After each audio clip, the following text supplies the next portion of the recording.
Hey, ladies and gentlemen, welcome to On Track with Mike. I'm racing announcer Mike Donald, and we're here in Charlottesville, Virginia, and I'm being joined by KennyGeer, the 2011 Steel Block Late Model Champion at Eastside Speedway in Waynesboro, Virginia. KennyGeer, the driver of the number 12 Masters-built machine. And Kenny, thank you so much for being here on Track with Mike. And I tell you what, before we talk about last season and this coming season, you just came back from the track, got here late here at your in-laws' house here in Charlottesville, Virginia, and third and final practice session at Eastside today.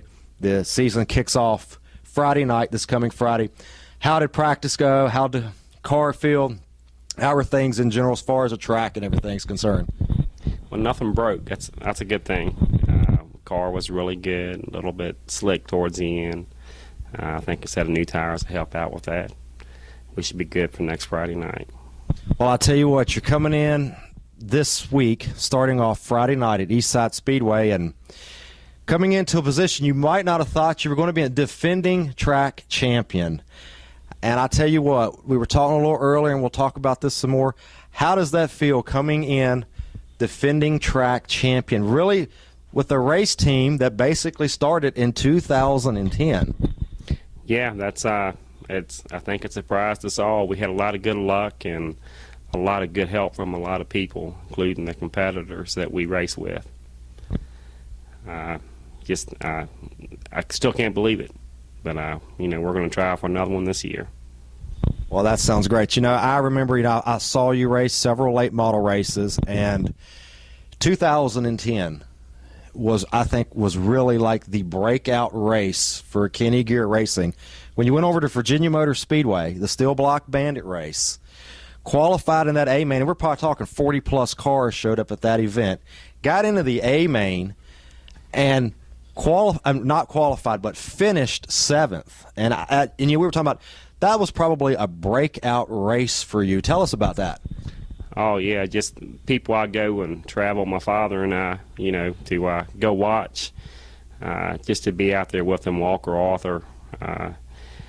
It was just unbelievable, something I'll never forget.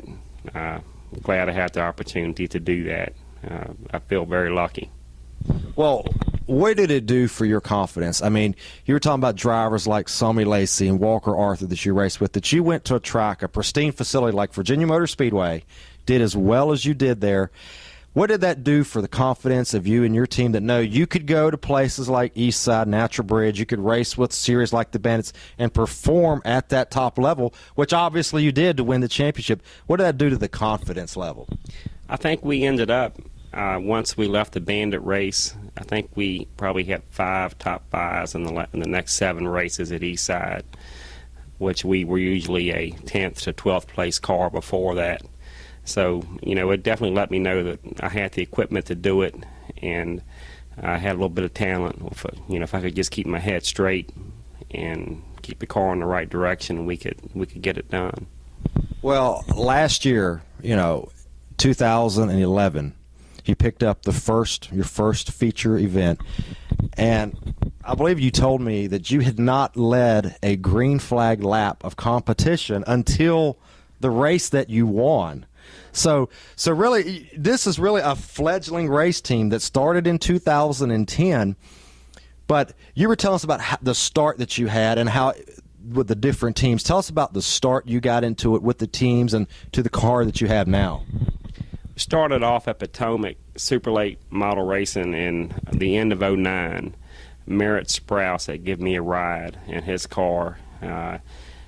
We got a 10th place in Super Late, our first start. After that, I think about 4 races into it, we had a bad crash, totaled the car. Then we met a gentleman that's really helped me a lot along the way, Bruce Kane. He sold my father the chassis that we have now, and that's pretty much how we got to where we're at now. A lot of the friends from Eastside, Greg Robertson, Tommy Hoy, the Coffees, almost every one of them have helped me in some kind of way, and that's one thing that kind of gives us the drive to keep going every week. It's just it's so much fun, so many people there that want to see you do good, and I couldn't do it without them. You know, you were telling me before we started doing the video segment that, you know, when you compare your team to a lot of these late model teams, you're not as well financed as some of these top running teams, and a lot of the parts that you have on the car are parts that are literally handed down to you from other race teams. So you've been able to take a car, not a lot of money into it, but do championship caliber type of things, and it's really type that grassroots racing. And I know you've got to be very proud of that. Oh, I am. That's you know, it's just it speaks for itself. The dedication that I've got a couple guys that work for me, and we work on the car every night, 7 days a week. Nothing falls off the car.